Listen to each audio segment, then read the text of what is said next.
السلام علیکم درنو هیوادوالو ښکلی ماښام مو ډېر په خیر ډېر ښه راغلی لمر ماښام خپرونه پیل شوه نن ماښام بیا هم له تاسو سره یو ساعت دغه خپرونه وګورئ او د خپرونې څخه خوند واخلئ زموږ ډېری هیوادوال چې مثلا په ښارونو کې ژوند کوي هغوی د ښارونو د هغه رواج سره یا هم هغه ځینې فرهنګونه چې دي کلتورونه دي هغه سره ځانونه بلد دي خو ځینې زموږ داسې هیوادوال دي چې هغوی هم هر څه لري مثلا پیسې لري مثلا موټر لري مثلا کور لري هر څه لري ولې تر څنګ یې بیا دا چې ځینې داسې ناسم کارونه دي هغه کوي مثلا یو نفر د کور جوړ کړی دی لاس منځله د کور مخکې ګلدان هم شته دی خو دغه یو ګلدان کې یو دانه ګل نشته همدغه ټول کور کې یو دانه ګلدان نشته دا ټول جګ منزل کې بیا په نور نړۍ کې داسې یو رواج ده چې مثلا یو څوک چې یو هغه جوړوي یو جګ منزل جوړوي بیا هغه ته د ونو د ګلونو ځای هم جوړوي پکې چې په آینده کې مثلا که څوک هلته ژوند کوي یا همدغه کس چې خپل کور دی هغه باید ګل و ګلکاري وکړي ونې کیني ونې په دې معنا چې موږ او تاسو ته اکسیجن راکوي او د شپې لخوا نه هغه کاربن چې موږ او تاسو تصفیه کوو خوشې کوو د وجود نه خارجېږي هغه تصفیه کوي اکسیجن ته اړوي نو دې لپاره ضرورت دی چې موږ زموږ هغه هیوادوال چې کورونه جوړوي په دې وروستیو کې تاسو بلدلي چې په کابل ښار کې په خاصه توګه په ډېری ځایونو کې هغه روان دي تعمیرونه جوړېږي نو زموږ هیله د دې دوستانو څخه دا ده که تاسو دا تعمیر د تجارت لپاره هم جوړوئ خیر دی لږ ذره پکې مصرف وکړئ د خدای لپاره چې که سبا څوک هلته ژوند کوي کیني هغوی دا کار وکړي تاسو خو نه کوئ هغوی ونې کیني تر څو زموږ او ستاسو د کابل ښار هوا پاکه اوسیږي تر څو زموږ او تاسو د آینده ځوانان یا موږ او تاسو کورنۍ لږ ذره آرام ژوند ولري ښه ژوند ولري یو خو موږ او تاسو پوهېږو چې اوس که ژمی راځي نو بیا به زموږ او ستاسو د کابل هوا ککړېږي نو د دې د مخنیوي لپاره دا کار لازم دی انشاءالله چې دا کار وکړئ موږ به له تاسو منندوی یو شیر احمد خواته ځو زموږ میلمنو ته شیر احمد نن څه شی واده کوي میلمانه خو نشته خو لږ ځنډ وروسته به موږ سره یو ځای کېږي شیر احمده ښه راغلی مننه پامیله سلام تاسو ته لیدونکو ته وړاندې کوم نن لپاره ما غوښتل چې یو ترکاري تیاره کړو میکس ترکاري لکه بامیه نه ترکیبیږي دې سره مرخیړي هم شته دي دلمه مرچک نور ترکاري هم ورسره زیاتیږي ځکه چې هره ورځ موږ تاسو کوشش کوو چې ترکاریانو زیاته ګټه واخلو او نن ما غوښتل چې ترکاري هم تیاره کړم ځینې وخت زه تاسو ته غوښه ترکاریو سره ترکیبوم تیاروم خو نن مې غوښتل چې یوازې ترکاري ځکه چې همیشه وخت موږ تاسو غوښې ته اړتیا نه لرو څنګه باید ترکاریانو هم استفاده وکړو او یو څه ته تاسو متوجه شوي یې لیدونکو چې پامیر شعر شاعري هم کوي نو دا ډېر وخت کېږي د شعر نه دی زده کړی دی اوس دې نه اورو آفرین ښه خبر دې وکړه څنګه اماده ګیر کې دې ورکړو اوس چې د ویل دي نو مجبور شي اماده شم اوس به اماده کېږم داسې شعر ووایه که نه د مین لپاره یې وایي نه د رحمان بابا یو کلام د دا به ووایم دوستان صحیح دی صحیح دی که نه نو اوس به یې وایم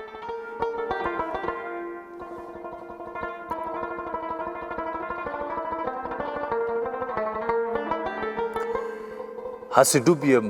د ګناه په دریابونو چې په سترګو مې ونه لیده ساحل که بلا ده که وفا ده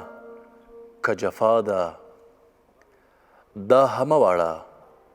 په ما کړه خدای نازل د دنیا په پلیتۍ مې ځان پلیت کړ د دنیا په پلیتۍ مې ځان پلیت کړ حیف دا چې نه عالم شوم نه جاهل توره ګیره مې شوه سپینه زه حیران یم توره ګیره مې شوه سپینه زه حیران یم چې رحمان لا نه بالغ شوم نه عاقل واه پامیره ډېره مننه شیر احمده پامیره جان شعر شاعري خو کوي که نه و لږ لږ ډېر لږ لږ خپله د موزدې وروسته د دې نه کوشش کوي چې دغه ولرې شعر شاعري د خپلې او کتاب جوړ کې لاتونکو دا په خو دې کلو کې دا خو ډېر سخت کار دی څه وایي چې یو انسان مثلا یو کتاب ولیکي ډېر سخت دی پوهېږي مثلا که رحمان بابا دومره لیکنې لري که نه دومره شعرونه لري نو هغې یو عمر پکې تېر کړی دی صحیح دی او موږ ته ډېر سخت ده زه فکر کوم په دې فضا کې په دې وضعیت کې چې موږ او تاسو ذهني آرامښت نه لرو صحیح ده که نه اوس که زه کتاب هم ولیکم د چیز به ولیکم د جنګ به لیکمه صحیح ده که نه اوس که زه خپل په ژوند باندې یو څه مثلا لیکمه خلکو ته نو زما خو ټول ژوند جنګ کې تېر شوی دی داسې یو څه لیکي مجبور چې اوس ته داسې یو شی ولیکې چې زه چې پیدا شوم وروره جنګ وشو فلانی پاچا شهید شو دا یې مړ که دا لاړه دا راغی ګډوډي شوه مکتب یې وسوځه او دا شیان به لیکي داسې د خوشحالۍ شی خو نشته که بیا زما نوی ځوان چې راځي هغه نسل چې راځي دا کتاب لولي چې اوهو دا په امیر کاکړ څه رقم ژوند تېر کړی دی که څوک مثلا مونږ یې خوښ یو که نه هغه به وایي چې والله زه هم غواړم چې دې غونده شم که نه خدای نه کي خدای د هغه حالتونه ورک کړي او زموږ ستاسو په هېواد کې سوله راشي چې ما دا خواړه زر زر ووایه چې داسې نه شي وخت در باندې زه دا مواد به یې ووایم ډېره ښه خبره دغه نه بیا زه تا ته وایم چې څه وخت د خپرونې منځ کې څرنګه ګورې بامیه تقریبا 900 ګرامه دلمه مرچک یو دانه او رومیان 2 دانې ګشنیز باندې ضرورت که در مرخیړي 300 ګرام مالګه اوږه مرچک او مسالې نه هم ګټه اخلو دا نو همیشه وخت چې تاسو بامیه تیاره کړې په دیګۍ کې یا دیګ بخار کې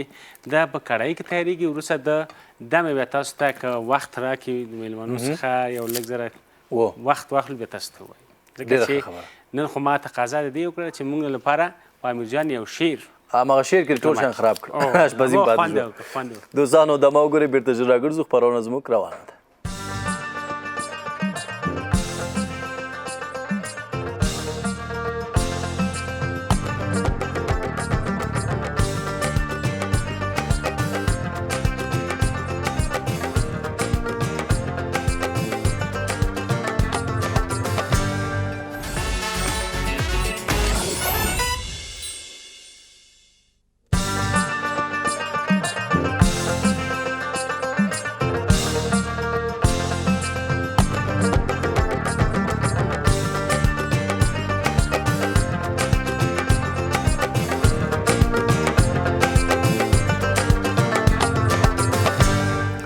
درنو دوستانو ښکلی ماښام بیا هم بخیر ښه راغلی تاسو لمر ماښام خپرونه ګورئ او اوس مهال را سره په خپرونه کې زما ګران میلمه حضرت یوسفزی چې شاعر لیکوال او تر څنګ کې د ژورنالیزم په برخه کې هم ځینې مصروفیتونه لري دی زما میلمه دی نن ماښام او خوشحاله یم چې را سره دی ورته ښه راغلاست یم ډېر ښه راغلی ماښام بخیر کور مو ودان کاکړ صاحب خوشحاله اوسئ ډېره مننه صاحب او څرنګه چې ما ویلې دوی لیکنې کوي هم شعرونه لیکئ بله هم نور شعرونه لیکو او د شاعرانو د کتاب لیکنه هم کوئ بله کتابونه مې هم لیکلي دي نو ماشاءالله ماشاءالله ډېره ښه خبر ده ستاسو د شعرونو یو که زه ووایم نو څه نظر لري یا خپله اول وایې ښه به وي نه اول به یې خپله وایې ښه او یوسفزی صاحب به اول خپله ووایي بیا به یې زه ووایم صحیح ده وکنه لومړی خو یو ځل بیا تاسو ته ستاسې د ادارې ټولو کارکوونکو ته د لمر ماښام درنو لیدونکو مینوالو ته سلامونه او یو څو بیتونه ورته ډالۍ کوم چې د ژوندون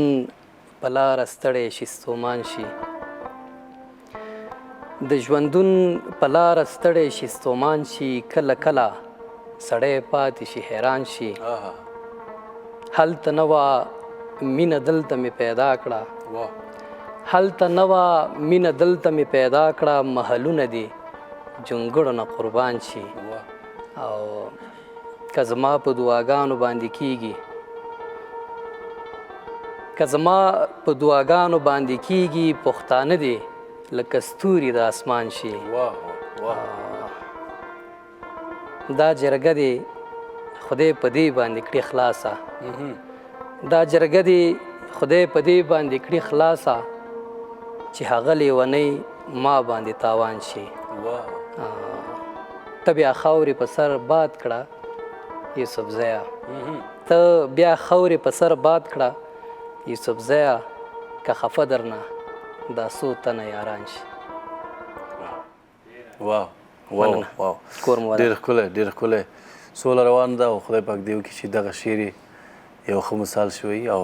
الله دې سوله راولي. آمین. یوسفزی صاحب څومره کلونه کېږي چې لیکنې کوي؟ تقریبا 10 کاله پوره کیږي. 10 کاله؟ بله. ماشاءالله چې ادبي غونډو کې برخه اخلم او ادبي فعالیتونه کوم. ډېر ښه نامه خدا. او تحصیلات دې هم کړي دي؟ بله. کوم برخه کې؟ تر 12مه پورې مې زده کړې کړي دي ماشاءالله. او وړاندې نو څه کورسونه مې تعقیب کړي دي او پوهنځي تر اوسه پورې مې د پوهنځي ټاکل نه دی کړی چې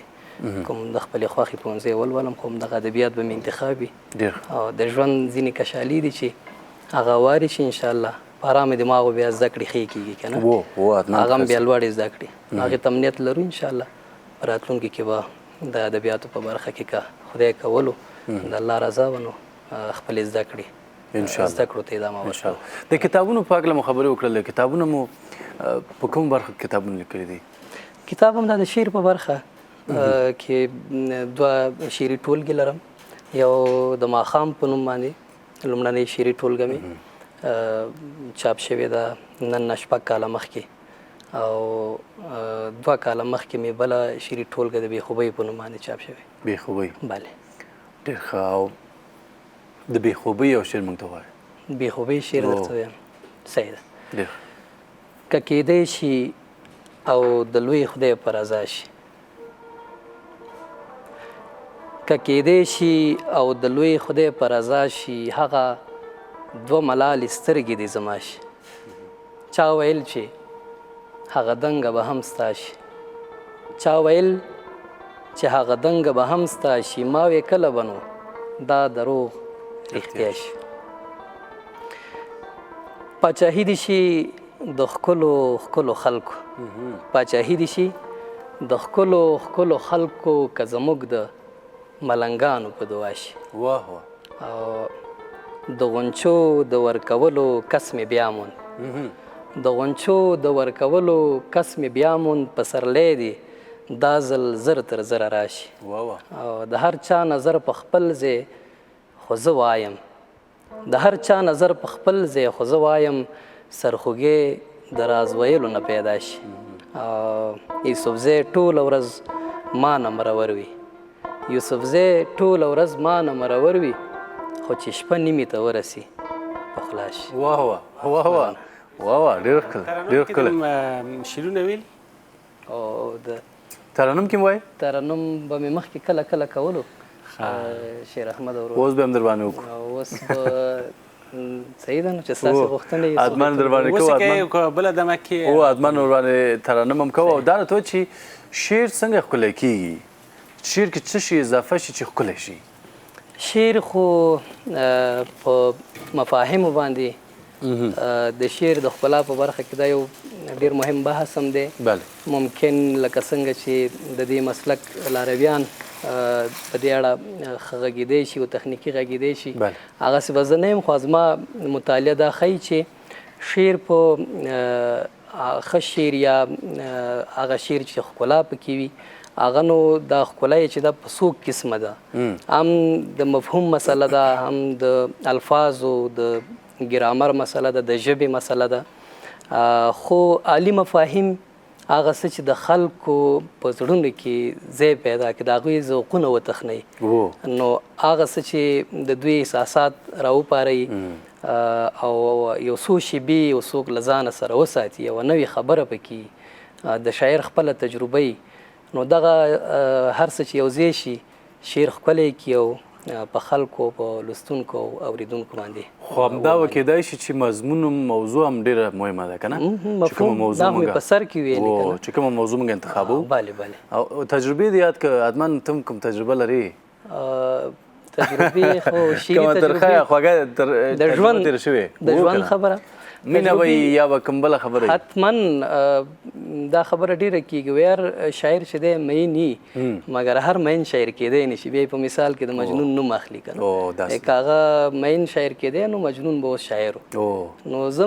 په دې نظر یم چې شاعر مین کېدی شي، حتما به مین وي. او خو ټول مینان شاعران دي دغه خبره ده. که دا شاعران و دا ټول مینان به څومره هغه و که نه پرمختګ به یې کړی و داسې ده. بدون د هر څه دوی به کتابونه لیکل هو نو هو. بدون د ده چې اوس مثلا زه لاړ شم یو برخه وایم لکه ادبیات وایم که نه د ژبې برخه وایم زه به مین کېدلم وروره بس کتابونه به مې لیکل دا کار به مهم همدا دی که نه چې جان کله کله شعرونه وایي خو نن نه پوهېږم څنګه ځان غلی زه یو شعر د یوسفزي صاحب وایم و به یې وایم خو پس ته به یې وایم ولې چې که اوس زه ووایم دمې ته نږدې سو بیا داسې نه شي دمه هم پرېږدو دامې ته نږدې و چې دمې وروسته راغلم زه به د یوسفزي صاحب یو شعر وایم کوم شعر وایم دا چې ماته راکړه همدا صحیح دی کومه چې تا کوم شعر چې تا غوښتی و هماغه به ولولې و هماغه به ولولم خو دوستانو دمې وروسته به یې ولولم او بیا به تاسو نظر راکړئ چې څنګه مې ولوست اوس خو دې لپاره چې یوسفزي صاحب 2 شعره وویلې بیا داسې نه کېږي چې ټول شعرونه په یو برخه کې موږ ووایو بل برخه به بیا شیر احمد بیا خالي یو ترنم هم بیا د یوسفزي صاحب څخه اورو او کتابونه دي چې لیکلي ټول د شعر په برخه کې دي بلې د شعر په برخه کې دي او تر دا دمه مې دې برخې ته پام شوی دی او دې برخه کې مې کار کړی دی او د نظم برخه ده دا 2 کتابونه مې چې چاپ دي دا د هغه دي څلور نور ورچاڼونه هم دي خو هغه زما د بېلابېلو ادبي خپرونو هغه دي ورچاڼونه دي چې هغه هم شاعري ده د نظم برخه ده ډېر ښه خبر ده او کیدای شي چې د دمې وروسته یو شعر زه م ووایم او زموږ ګران میلمه به هم موږ تاسو ته ووایي اوس لپاره دوستانو لنډه دمه لرو دمې وروسته بېرته راګرځو دا شعر چې ما ته یوسفزي صاحب راکړی دی دا به زه له تاسو سره شریکوم حتما به ښه په خوند سره وایو یو بل له دې څخه هم واورو اوس لپاره لنډه دمه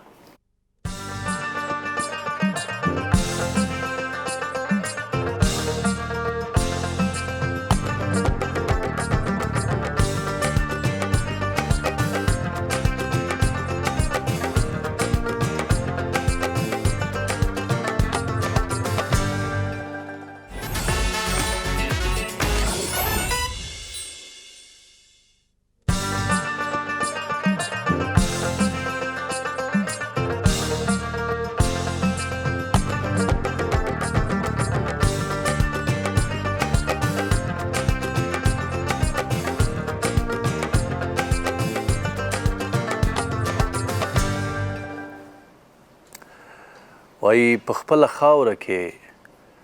د خپل اختیار خبرې کوي په خپله خاوره کې د خپل اختیار خبرې کوي دا سړی څوک دی ګوره ډېر د کار خبرې کوي د هغو خلکو د جرأت ستاینه کمه مه شه چې په تیارو کې هم د سپین سهار خبرې کوي زه په مزه مزه مسکی مسکی مسکی غوندې شم چې کله غوږ کې مې ماشوم ریبار خبرې کوي که څه هم ښې ډېرې خبرې مې په زړه کې وي خو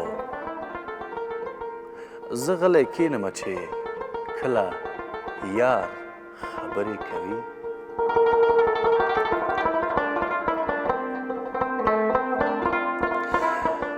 د ګلاب وچ ډنډر یې لاس کې دی په بنده ژبه د ګلاب وچ ډنډر یې لاس کې دی په بنده ژبه یوسفزی خدای خبر د کوم بهار خبرې کوي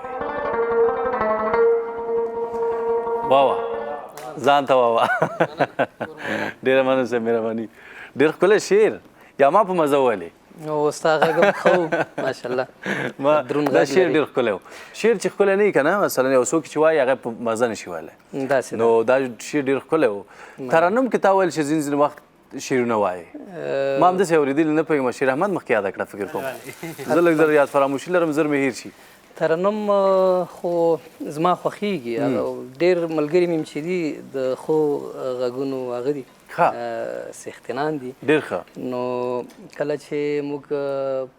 خپرونو کې هم ډېر کله ترنمونه کوو خو داسې برنامې چې لرئ چې کښېنئ بله بله هغه یوه برخه بیخي د ترنم دپاره اوکې نو سوی چې کیما بشي نیما شي آه. کې دیګ بشي نه سي نو موږ ډېر کله خواږو خلکو سره ناست یو او خواږه په موږ دا خواږه د مقصد دیګ ته تشبیه کړه هغه خفه نه شي نه خو وایي چې د خواږو دیګ مې تشبیه د کړه خواږو دیګ جان جانه موږ غوښتو چې راشي ورور سره و نو هغه لږ ستونزه درلوده هغه ماشاءالله دې سره چې اوس یو ځای وترنم ازمام کار دی بالکل ښه زه خیر اوس خو دی شته دی دې نه مه ګټه اخلو ښه مهرباني ښه زه څو بیتونه همداسې ترنم کوم هغه داسې دي چې تا نه ژړا نه کېږي ما نه خندا نه کېږي ما نه خندا نه کېږي هی ته که وفا نه کوې ما نه جفا نه کېږي ما نه جفا نه کېږي لرې رانه مه ګرځه ژوند بې له تا نه کېږي ژوند بې له تا نه کېږي هی ژوند مې له ارمانه ډک دا خو الله نه کېږي دا خو الله نه کېږي هی تا نه ژړا نه کېږي ما نه خندا نه کېږي ما نه خندا نه کېږي ما وې چې بیا رابشې تا وې چې بیا نه کېږي تا وې چې بیا نه کېږي هی ته هم لږ څه کار کوه ځان له په ما نه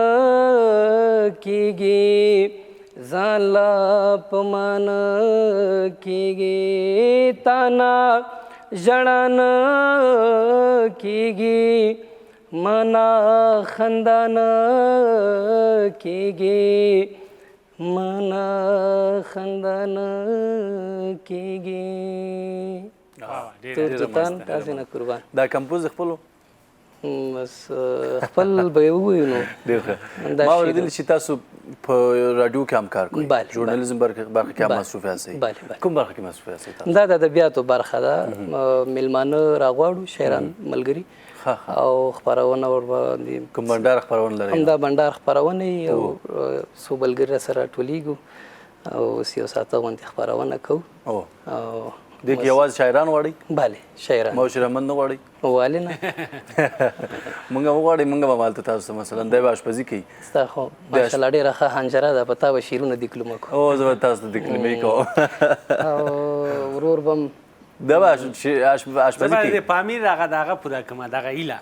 یو هیله لري چې وایي دغه پسه چې په تناره کې دم ورکوي که نه 3 ساعته هغه دم ورکوي هغه به ځان ته تیار کړم ځکه هلته تنورونه ډېر دي او داسې یو څه کوو تاسې د خدای راولي په خیر داسې یو څه کوو چې دا به ښه شي بیا راډیو کې هم هغه خپروئ که نه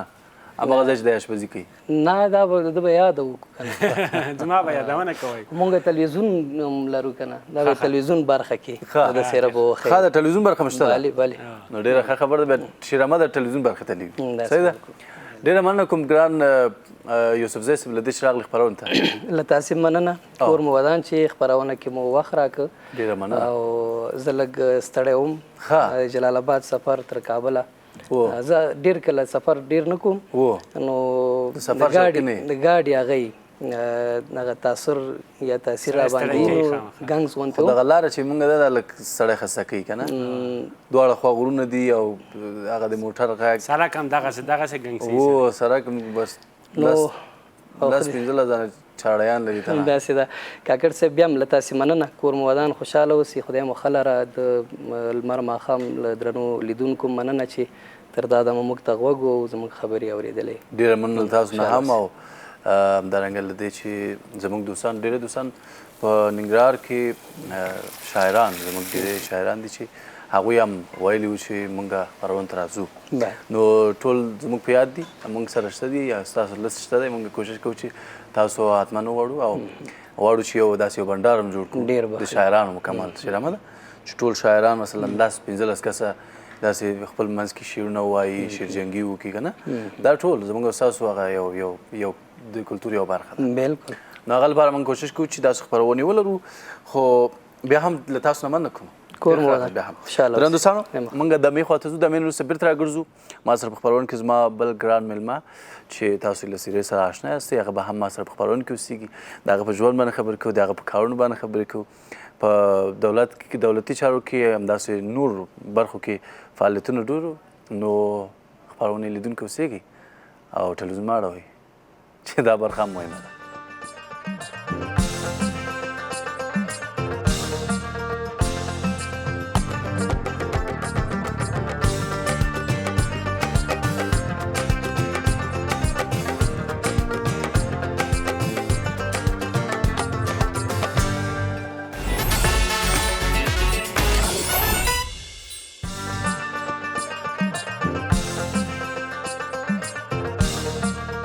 دوستانو بیا هم ښه راغلی ښکلی ماښام بخیر او اوس مهال ما سره په خپرونه کې دا ګډۍ جناب استاد فیصل امین زموږ میلمه دی او دوی پخوا په دولتي چارو کې دوی د تقرر د ترفیعاتو د تقرر برخې رئیس ول مشرتابه ول ترڅنګ یې د لوړو زده کړو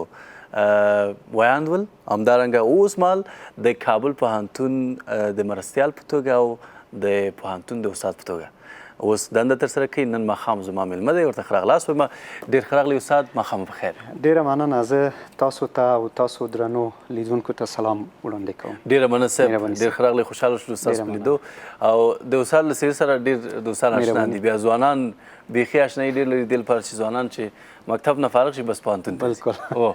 که ډېری ځینو کې استاد تدریس کړی دی ترڅنګ یې هغه دی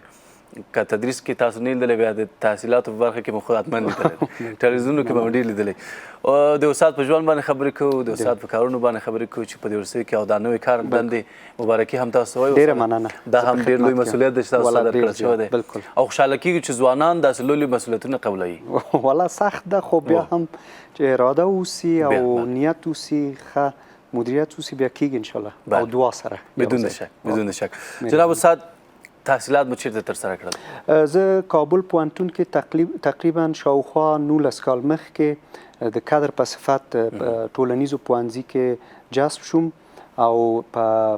ټولنپوهنه په برخه کې زه لیسانس زما تکمیل شو او بعد له هغې نه په ام پی پی ای برخه کې د کابل پوهنتون او د یو امریکایي پوهنتون د ماساچوست هغې سره یو ځای یو برنامه و چې زما ماستري د سیاسي علومو او یا پالیسي و ادارې عامه په برخه کې ده او تقریبا نږدې 20 کاله کېږي چې د استاد په صفت د ټولنیزو علومو پوهنځي کې تدریس کوم نام خدا څومره ښه استاد د ستاسو پخوانۍ دندې چې وې د تحصیلات عالی په برخه کې ویان وي همداسې د تقرر ترفیعاتو ریاست کې زما دنده و پخوا تقریبا 3 میاشته کېږي چې زه بیرته کابل پوهنتون کې راغلم او دلته مصروف یم او همدارنګه په وزارت تحصیلات عالی کې د ویان په صفت کې په صفت هلته کار مې ډېر وخت تیر شوی دی تقریبا 15-16 کال او مخکې له هغې نه یو آمریت و د ماستري او دکترا برنامه د کابل پوهنتون کوم محصلین چې جذب کېده په هغه برخه کې ما کار کړی ده او بورسونو په برخه کې او همدارنګه د خصوصي په برخه کې داسې لږ لږ مدیریتي او علمي تجربې لرم ډېر لږ استاد مکتب مو چیرې لوستی و کابل کې لامې شهید مکتب لیسه و هغه وخت اوس هم لیسه ده خوشبختانه په مکرویانو کې بیا پس له دې نه چې جنګونه شروع شو بیا خیرخانه کې یو لیسه ده د غلام حیدرخان هغه کې زما بیا هغه مکتب و تعلیمات داشتن هلته تکمیل شو د استاد د پلار سره به هم تاسو آشنایي لرئ د هغه نوم به مو اورېدلی چې ډاکټر صاحب نظیر امین او بله مرحوم پوهان نظیر او امین خدای پاک دې مغفرت ډېره کړي او مننه. ماشاءالله یو تاسو لطف ډېر لایقه انسان او یو لایق ډاکټر و چې د خلکو په نفع و خلکو ته یې ډېر فایده رسېدلې وه بالکل موږ یې هم دوا نه استفاده کړې ده خدای پاک دې مغفرت کړي مهرباني ډېره مننه. هغه وخت کې ستاسو وضعیت څنګه و د درس مثلا تاسو مکتب ته وضعیت لږ زره نارامه و یو خوا خو وضعیت نارامه و بل خوا دغه فضا فرهنگی فضا اجتماعي یا ټولنیز و فضا ډیر محدود و بله او ځینې قیودات و زمونږ ټول ژوند په جنگ کې تیر شوی ده او بدبخته متاسفانه خو بیا اراده او تصمیم د زده کړو د تعلیم او د تحصیل مونږ سره و ځینې وختونو کې زما شخصي کارونه مو پخوا تقریبا 60 کال مخکې بله خو بعد له دې نه چې پوهنتون کې جذب شوم بیا هغه زما خپل رسمي کارونه او تحصیلات و تدریس و داشتن بیا هغه ډیر مهم برخه زما د ژوند شو. بله استاد د استادي سره مینه ډیره ده که دې خواته په دولت کې چې هستئ نه اصلي زما دنده خو استادي ده بله تقریبا ما تاسو ته مخکې وویل چې نږدې 20 کاله کېږي چې زه هلته تدریس کوم او ډیر مهم رشته ده او ډیر شاګردان ډیر مسلین زموږ سره یو ځای تحصیل کړی ده او هغوی سره ما کار کړی ده هغه خاطر نه اصلي رشته اصلي دنده او اصلي وظیفه مقدس وظیفه زما د استادي وظیفه ده چې اوس هم خوشبختانه په هفته کې 4 ساعت درسي مکلفیتونه لرم او د هغه په څنګ کې په کابل پوهنتون کې د مسئولانو چارو په برخه کې د همکار په صفت د معاون په صفت د کابل پوهنتون کې وظیفه نام خدا نام خدا او په دې ورسې کې استاد تاسو بللی چې زموږ دوستان چې لکه شمس جانه چې لومړی مقام خپل کړ په ځوانانو کې نوي ځوانان چې راغلل پوهنتون ته لیدنه مو کړې ترنه وموندل تر اوسه معرفي شوې نه ده خو انشاءالله مونږ اصلي ځای د هغوی هماغه کابل پوهنتون ده او نور پوهنتونونه انشاءالله معرفي کیږي لستونه معرفي کیږي مونږ د هغوی میزبان یو تقریبا همدا اوس 18,000 محصلین په کابل پوهنتون کې مصروف دي د تحصیل او همدارنګه په 7,000 نور محصلین هم معرفي کیږي چې تقریبا 15,000 محصلین هر ورځ کابل پوهنتون کې تګ و راتګ کوي تقریبا کابل پوهنتون کې 2 برنامه د ماستری ده او 1 برنامه د لیسانس دي او 2 برنامه د پی ایچ ډي په کچه ده دلته هغه ټول کادرونه د افغانستان هر متخصص هر څوک چې پی ایچ ډي لري یا یو مقام ته رسیدلی دي یو ځل کابل پوهنتون ته راغلي دي همدې لپاره کابل پوهنتون سره ټول مینه لري او خدای پاک دې تاسو ټول ورسوي دا ما وګورئ دوستان بیرته راګرځو استاد فیصل امین موږ سره په خپرونه کې شته د دوی سره نور خبرې هم لرو د دوی شخصي ژوند په هکله هم زه غواړم چې تاسو خبر شئ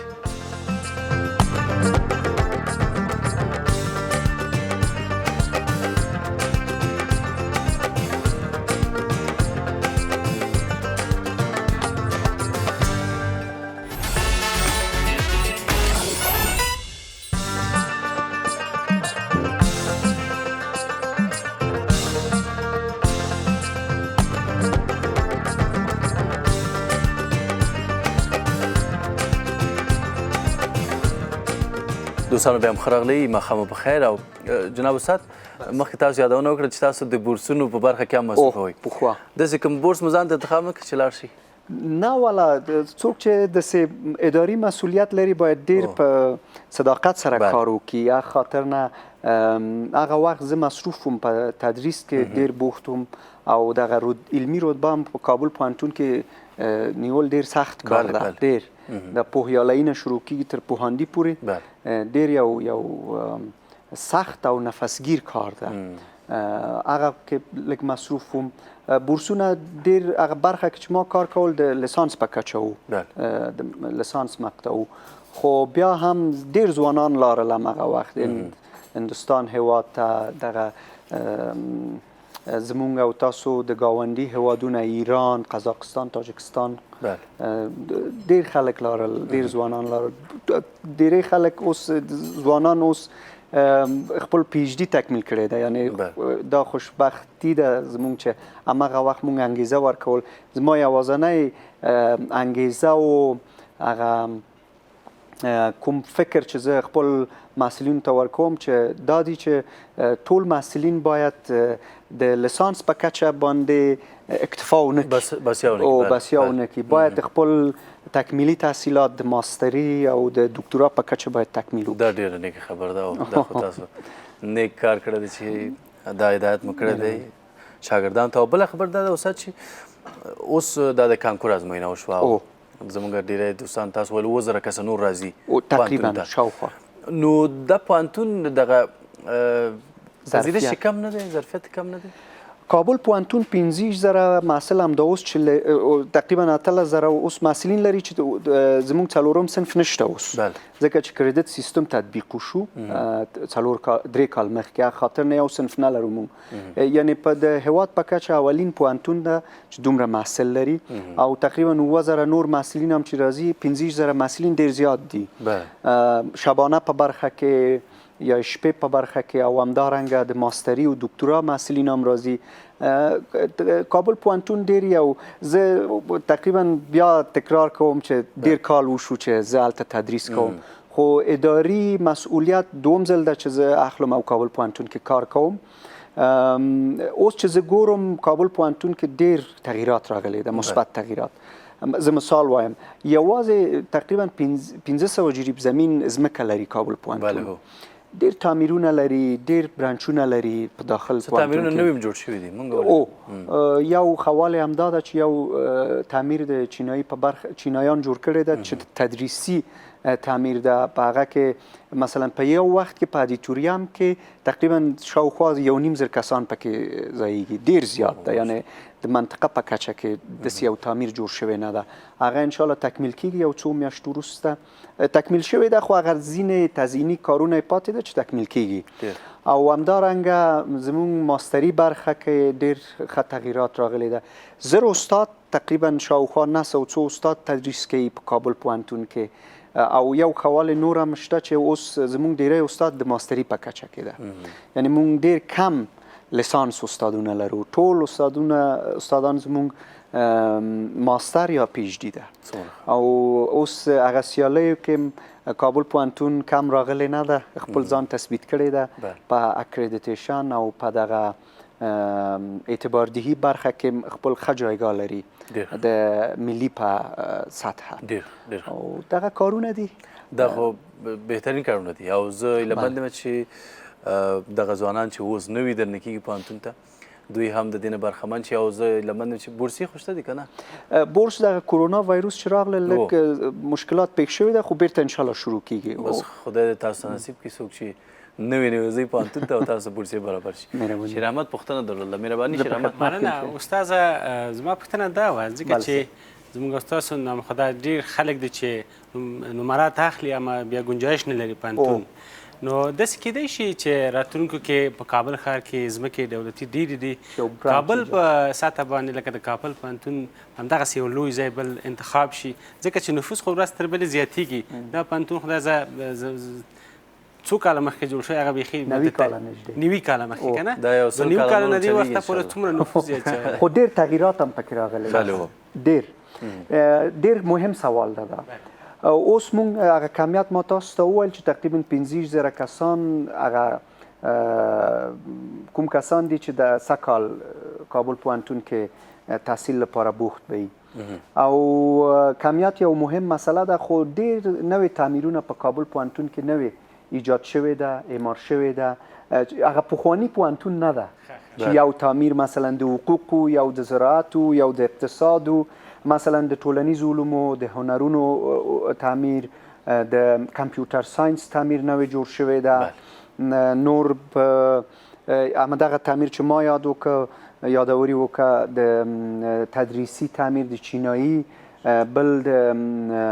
دې خوا د ژورنالیزم تعمیر د فارماسي یو برانچ ده ډېر تعمیرونه جوړ شوي دي پخوا خو دا پوهنتون د نهایتا 8000 کسان لپاره جوړ شوي اوس هم دا اوس مونږ چې 15000 کسان وایو ډېر محصلین دي او یو خواله دا دی چې مونږ په او بل هغه ستاسو سوال پاتې نشي چې مونږ خپل امکانات ته